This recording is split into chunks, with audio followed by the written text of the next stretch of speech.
नमस्कार दोस्तों, आप अपनी लाइफ में कार्मिक रिलेशनशिप का एक्सपीरियंस करते ही होंगे क्योंकि ये पार्ट है हमारे स्पिरिचुअल कॉलिंग का।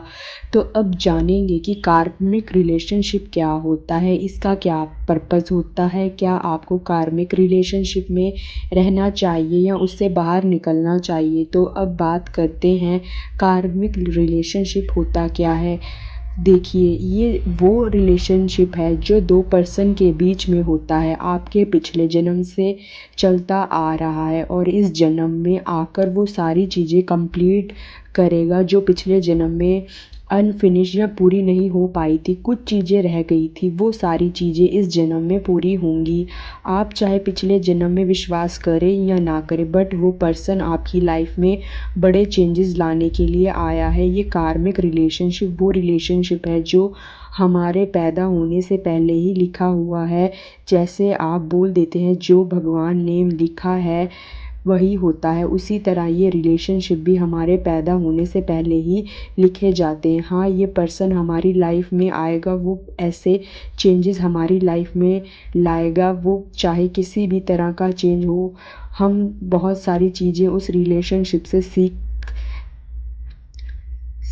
पाते हैं। अगर आपको लगता है कार्मिक रिलेशनशिप लवर्स के लिए होता है, ऐसा नहीं है। ये आपके फैमिली मेम्बर्स के साथ भी हो सकता है, आपके दोस्तों के साथ भी हो सकता है, आपके बच्चों के साथ भी हो सकता है, इवन आपके कॉलीग्स के साथ भी हो सकता है। आपको लग रहा होगा ट्विन फ्लेम या सोलमेट रिलेशनशिप कार्मिक रिलेशन पर है, तो नहीं, कुछ केसेस में हाँ, बट मोस्टली नहीं। लेकिन सोलमेट पर्सन हमारी लाइफ में आते हैं, हमारे से कनेक्ट होते हैं डीप लेवल तक, और ये कनेक्शन जेंटल होता है, डीप होता है, और आप बड़ी ही आसानी से इस कनेक्शन को फील कर पाते हो। और दूसरी तरफ ट्विन फ्लेम वो कनेक्शन है जो कि बहुत इंटेंस है, आपकी लाइफ को बड़ा ही ट्रांसफॉर्म करता है। ये आपको आगे बढ़ने में प्रेरित करता है या हेल्प करता है। अब हम बात करते हैं कार्मिक रिलेशनशिप के साइंस और स्टेजेस की। पहला साइन अट्रैक्शन। जब आप उस पर्सन को पहली बार देखोगे, उसको देखकर आपको एक कनेक्शन फील होगा, आप दोनों एक दूसरे के पास चुंबक की तरह खींचे चले आओगे, और ये फीलिंग आपको मिस्टीरियस लगेगी। आपको पहले या तो उस पर्सन से बहुत ज़्यादा प्यार करने लग जाओगे या नफ़रत करने लग जाओगे।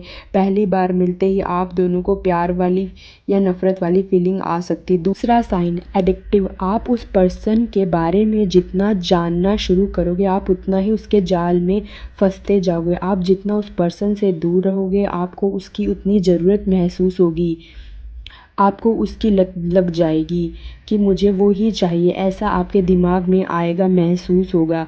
थर्ड साइन है इमोशंस में कितना चेंज आ रहा है। जब आप उस पर्सन के साथ बहुत खुश हो तो आप बहुत ज़्यादा खुश होने लग जाओगे, अगर आप दुखी हो तो आप और दुखी ज़्यादा होते जाओगे। तो कोई भी चीज़ हद तक नहीं रहेगी, वो हद से बाहर जाती जाएगी।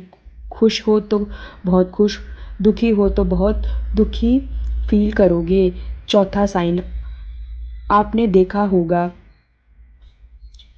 कि इस रिलेशनशिप में आपका emotion level up and downs जा रहा होगा। कहीं ना कहीं आप दोनों के माइंड में चल रहा होता है, क्या करूं इस बंदे का या लड़की का, मुझे इससे बड़ा परेशान किया हुआ, अरे नहीं मैं तो प्यार करता हूँ या करती हूँ।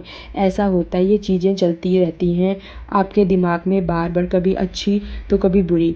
पांचवा साइन, इसके बाद आती है गट फीलिंग्स की। आपको अंदर से ऐसा लगता कुछ तो है ऐसा जिसकी वजह से मैं डिस्कम्फर्ट फील कर रहा हूँ या कर रही हूँ, अंदर से मैं कंफर्टेबल नहीं हूँ इस रिलेशनशिप में। अंदर ही अंदर आपको पता होता है कुछ तो गड़बड़ चल रही होती है इस रिलेशनशिप में भी।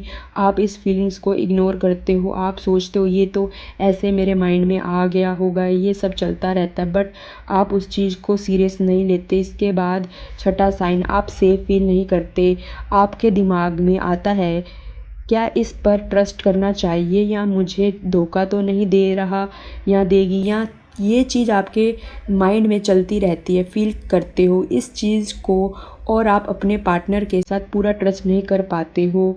आप ऐसे सोचते हो कि आज मैं बात करके सॉर्ट आउट कर लूँगी, पर फिर वो बात रह जाती है, आप कर नहीं पाते, या तो वो नहीं समझ पाते या आप नहीं समझ पाते, तो ऐसा चलता रहता है। आप ट्राई तो करते हो कि प्रॉब्लम सॉल्व हो जाए, पर आप सॉल्व करने की बजाय प्रॉब्लम क्रिएट कर लेते हो।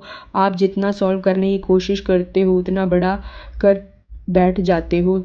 7वां साइन फिज़िकली, इसके लिए आप फील करोगे कि आपका कनेक्शन बहुत ही वाइड है, बहुत ही इंटेंस है। ऐसा एक्सपीरियंस आपने लाइफ में नहीं किया और आपको बहुत अच्छा लगता होगा स्टार्टिंग में, पर अब आपको बाद में लैक की फीलिंग होती है, कुछ कमी महसूस होने लगती। आप बहुत स्टक फील करोगे कि ये क्या हो रहा है, पहले तो बड़ा अच्छा चल रहा था, अब क्या हो गया। इसके बाद 8वां साइन रिपीटेशन सर्कल, आप फील करोगे कि जो चीज़ें सॉर्ट आउट कर ली थी, जो लड़ाइयाँ इस रिलेशनशिप में चल रही थी वो आपने सॉर्ट आउट कर ली है, पर कहीं ना कहीं वो चीज़ दोबारा आपकी लाइफ में आती रहती है, सेम चीज़ रिपीट होती है। सॉर्ट आउट करना, सब ठीक हो जाना, तो आप सोचते हो ऐसा चलता रहा तो ये रिलेशनशिप चल नहीं पाएगा या नहीं, इस तरह की आपके दिमाग में फीलिंग्स आती।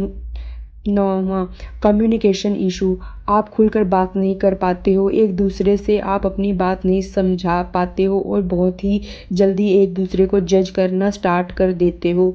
10वां बिहेवियर चेंज, अब आप नोटिस करोगे कि आप अब छोटी छोटी बातों पर गुस्सा करने लग जाते हो और छोटी छोटी बातें आपको इरिटेट करने लग जाएंगी। आप जानते हो आपका बिहेवियर उस पर्सन की वजह से चेंज हुआ है, पर फिर भी आप सोचते हो या फील करते हो आप उसके बिना नहीं रह सकते, उसके बिना आप कुछ भी नहीं हो, ऐसी फीलिंग्स आने लग जाती है। 11वां आपकी एनर्जी बहुत ज़्यादा लो हो जाती है, आप ऐसा फील करते हो अब इस रिलेशनशिप में आकर आप थक चुके हो, अब आप हर चीज़ का जिम्मेदार अपने आप को मानते हो, ना कि सामने वाले को। आप ये समझते हो कि आपके अंदर कमियां हैं या आपकी गलतियां हैं, सच ये अब आप बहुत ज़्यादा परेशान हो गए हो। ये रिलेशनशिप अब ये पक्का है, ये रिलेशन लेटिंग गो में आ गया है, आपको नहीं पता, पर अब आप उस इंसान को अपनी लाइफ से निकाल रहे हो धीरे धीरे। 12वां साइन, आप एक दूसरे को ब्लेम करते हो, आप दोनों में से कोई ना कोई एक दूसरे पर हक जताता है कि तूने ऐसा क्यों किया, तुझे ऐसा नहीं करना चाहिए था, डांटता है। अब आपके पास पहले जैसी फ्रीडम नहीं रही, आप किसी ऐसे इंसान के नीचे दब रहे हो उसकी बातों की वजह से। आप उससे प्यार तो करते हो लेकिन आप उसके आगे फ्रीडम की तरह नहीं रह पा रहे हो, उससे अपनी बात नहीं कर पा रहे हो। बस उसकी बातों के आगे, अगर वो आपको गलत बोलता है तो आप उसकी बातों में दब जाते हो, अगर वो आपको गलत बोलता है तो हाँ आप एक्सेप्ट कर लेते हो कि हाँ ये मेरी गलती है, और आप उसकी बातों में आ जाते हो और आप दब जाते हो, और कहीं ना कहीं आप अपनी सेल्फ रिस्पेक्ट, अपने आप से प्यार नहीं कर पाते।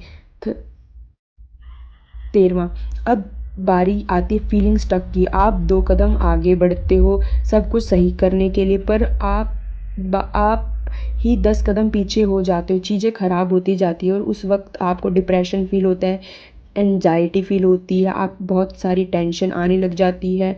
14वां अब आप बहुत ज़्यादा टूट चुके हो, डिस्ट्रैक्ट हो चुके हो उस पर्सन के साथ, आपको अब बहुत सारे सवालों के जवाब चाहिए। ऐसा क्या है इस रिलेशनशिप में जो मैं बहुत पेन दे रहा है मुझे ऐसा क्या करना चाहिए, अब ये सब आपके दिमाग में चलता रहता है। 15वां लेटिंग गो, अब तक आपको पता चल गया होगा कि ये रिलेशनशिप आपके लिए हेल्दी नहीं है, बट ये चीज़ें आपको अच्छी नहीं लगती कि अब उस पर्सन को मुझे लाइफ से निकालना है या नहीं। आपको लगता है मुझे एक और चांस देना चाहिए या ये चीज़ ठीक हो जाएगी, मुझे वक्त देना चाहिए, आपके दिमाग में ऐसी चीज़ें आएंगी, आप उससे लेटिंग गो नहीं कर पाओगे। तो अब आपको क्या करना चाहिए जिससे आप लेटिंग गो कर पाओ, आप उन लोगों से बात करो जो आपको समझते हैं, सपोर्ट करते हैं। वो आपके फैमिली मेम्बर्स हो सकते हैं, कोई दोस्त हो सकता है जो आपको सपोर्ट कर सकते हैं। अब आपको ये सोचना होगा कि उन पर्सन को गुड बाय कैसे करना होगा, आपको अपनी लाइफ से विदाउट एनी लड़ाई या झगड़ा से आप उनको शांति से बुलाकर बातें सॉर्ट आउट करके दूरियां अलग हो सकते हैं, मन की बात रखकर। आप प्रैक्टिस कर सकते हैं सेल्फ लव फॉरगिवनेस की, आप उसको भी माफ़ कर पाओगे और अपने आप को भी आप थैंकफुल या ग्रेटफुल रहिए जो आपने इस रिलेशनशिप में सीखा, अपने बारे में या दूसरों के बारे में या समाज के बारे में या ज़िंदगी के बारे में। अपने बॉडी, माइंड और सोल को ये आपको बहुत हेल्पफुल करेगा या रहेगा। आप इस तरह से इस रिलेशनशिप को ख़त्म कर सकते हैं और आप अपने ऊपर काम कर सकते हैं, जिससे आपको रिलैक्स फील होगा, बेहतर महसूस होगा। तो मिलते हैं नेक्स्ट वीडियो में, तब तक के लिए बाय बाय।